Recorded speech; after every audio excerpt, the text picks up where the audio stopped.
মিরপুরে অগ্নিকাণ্ডে নিহতের সংখ্যা বেড়েছে ১৬ জন। অন্যদিকে স্বৈরাচার হাসিনাকে হাজির হতে বিজ্ঞপ্তি প্রকাশের নির্দেশ। এদিকে নিখোঁজের জন্য স্বজনের উৎকণ্ঠ কান্না। এবং আরেক দফা বাড়ল স্বর্ণের দাম। এতক্ষণ শুনছিলেন শিরোনাম, এবার জানিয়ে দেব বিস্তারিত।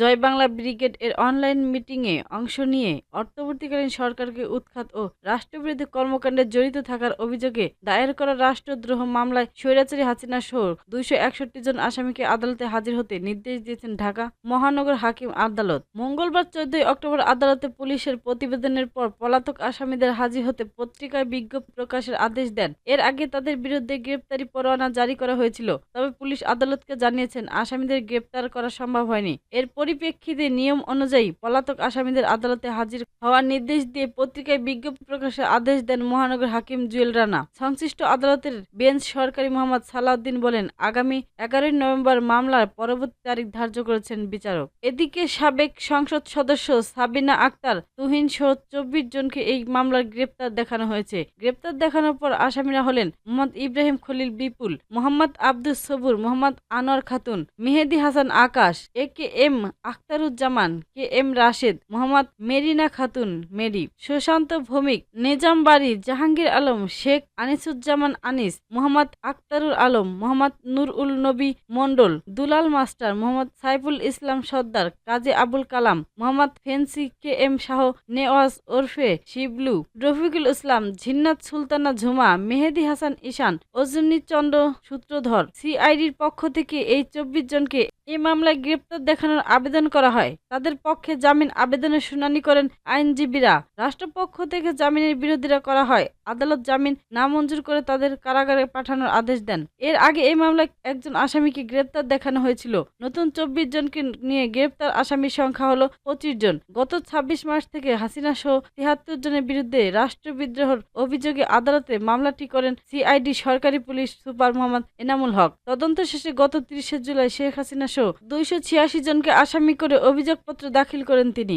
১৪ আগস্ট অভিযোগপত্র গ্রহণ করে আসামিদের বিরুদ্ধে গ্রেপ্তারি পরোয়ানা জারি করা হয়। গত ১১ সেপ্টেম্বর আসামিদের দেশ ত্যাগ নির্দেশাজ্ঞা দেয় আদালত। মামলার অভিযোগে বলা হয়, গত বছরের ১৯ ডিসেম্বর যুক্তরাষ্ট্র আওয়ামী লীগের সহসভাপতিত্ব রাব্বি আলমের নেতৃত্বে জয় বাংলা ব্রিগেড এর জুম মিটিংয়ে অংশ নেন কয়েকজন নেতাকর্মী। এ সময় শেখ হাসিনা নেতাকর্মীদের সামনে দেশবিরোধী বক্তব্য দেন। এতে হাসিনা বর্তমান অন্তর্বর্তীকালীন সরকারের ডক্টর মোহাম্মদ ইউনূসকে উৎখাতের নির্দেশ দেন। এ বক্তব্য সারা দেশে সামাজিক যোগাযোগ মাধ্যমে ছড়িয়ে পড়ে। খুলনা যুবলীগ নেতা পারভেজ খান ইমন, চট্টগ্রাম জয় বাংলা ব্রিগেড প্রধান কবিরুল ইসলাম আকাশ, জয় বাংলা ব্রিগেড বরিশাল বিভাগের অ্যাডভোকেট কামরুল ইসলাম, সুহানা পারভিন রুনা, হাসিবুর রহমান ইকবাল, অ্যাডভোকেট মাহবুব রহমান মধু, এলাহি নেওয়াজের মাসুমা, সাজ্জাদুল আনামও রয়েছেন মামলার আসামিদের মধ্যে।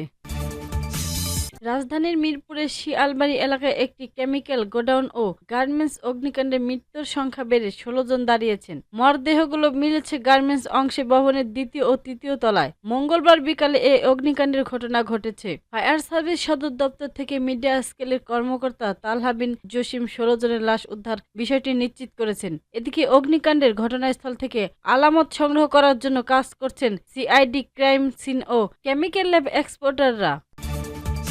এদিকে দেশের বাজারে আরেক দফা বাড়ানো হয়েছে স্বর্ণের দাম। এ যাত্রায় প্রতি ভরি দাম বেড়েছে সর্বোচ্চ ২,৬১৪ টাকা। ফলে ২২ ক্যারেটের এক ভরি স্বর্ণের দাম বাড়িয়েছেন ২,১৬,৩৩৩ টাকা, যা দেশের ইতিহাসে মূল্যবান এই ধাতুর সর্বোচ্চ দাম। মঙ্গলবার রাতে এক বিজ্ঞপ্তিতে এ তথ্য জানিয়েছেন বাংলাদেশ জুয়েলার্স সমিতি বাজুজ। বুধবার ১৫ অক্টোবর থেকে নতুন এ দাম কার্যকর হবে। বিজ্ঞপ্তিতে বলা হয়, স্থানীয় বাজারে তেজাবি স্বর্ণের পিওর গোল্ড মূল্য বেড়েছে। ফলে সার্বিক পরিস্থিতি বিবেচনায় স্বর্ণের নতুন দাম নির্ধারণ করা হয়েছে। নতুন দাম অনুযায়ী দেশের বাজারে প্রতি ভরি ১১,৬৬৪ গ্রাম ২২ ক্যারেটের স্বর্ণের দাম বেড়েছে ২,১৬,৩৩৩ টাকা। এছাড়া ২১ ক্যারেটের প্রতি ভরি ২,০৬,৫০০ টাকা, ১৮ ক্যারেটের প্রতি ভরি ১,৭৭,০০১ টাকা এবং সনাতন পদ্ধতি ভরি স্বর্ণের দাম ১,৪৭,৩৫২ টাকা নির্ধারণ করা হয়েছে।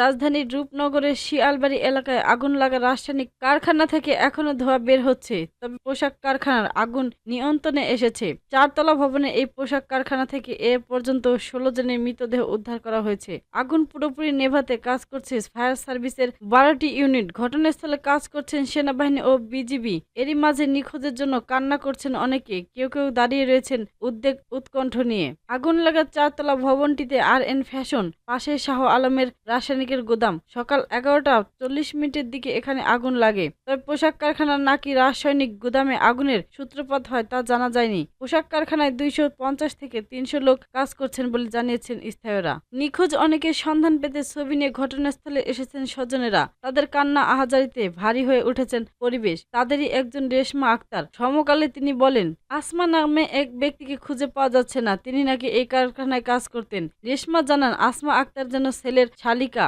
তারা একই সঙ্গে শিয়ালবাড়িতে থাকেন। আগুন লাগার পর থেকে আসমার খোঁজ মিলছে না। স্বামী নজরুল ইসলামের খোঁজে এসেছেন নাসিমা আক্তার। তিনি জানান, 12 বছর ধরে তার স্বামী এই গার্মেন্টস কারখানায় অপারেটর হিসেবে কাজ করছেন। আগুন লাগার খবর পেয়ে কল দিয়ে শুধু আগুন আগুন বলে ফোন রেখে দেন। তারপর থেকে স্বামীর ফোন বন্ধ পাচ্ছেন।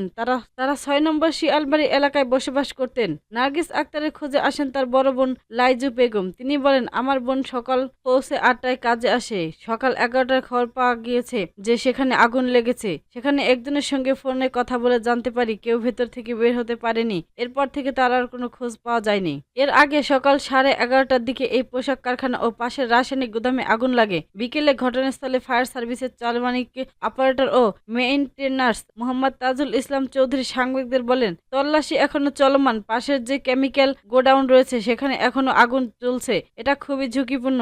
ওখানে কাউকে যেতে দিচ্ছেন না তারা। আমরা সর্বোচ্চ প্রযুক্তি দিয়ে ড্রোন দিয়ে কার্যক্রম করছি। তিনি জানান, পানি ছিটিয়ে আগুন নেভানোর চেষ্টা চলছে। কোথাও থেকে আগুনের সূত্রপাত তা কখনো জানা যায়নি। আগুন নেভানোর চেষ্টার মধ্যে বিকেলে সোয়া 4টার দিকে ফায়ার সার্ভিস কর্মকর্তা তালহা বিন জসিম 9 মরদেহ উদ্ধার কথা জানান। এরপর সন্ধ্যায় ফায়ার সার্ভিস থেকে জানা হয় মৃতের সংখ্যা বেড়েছে 16 জন।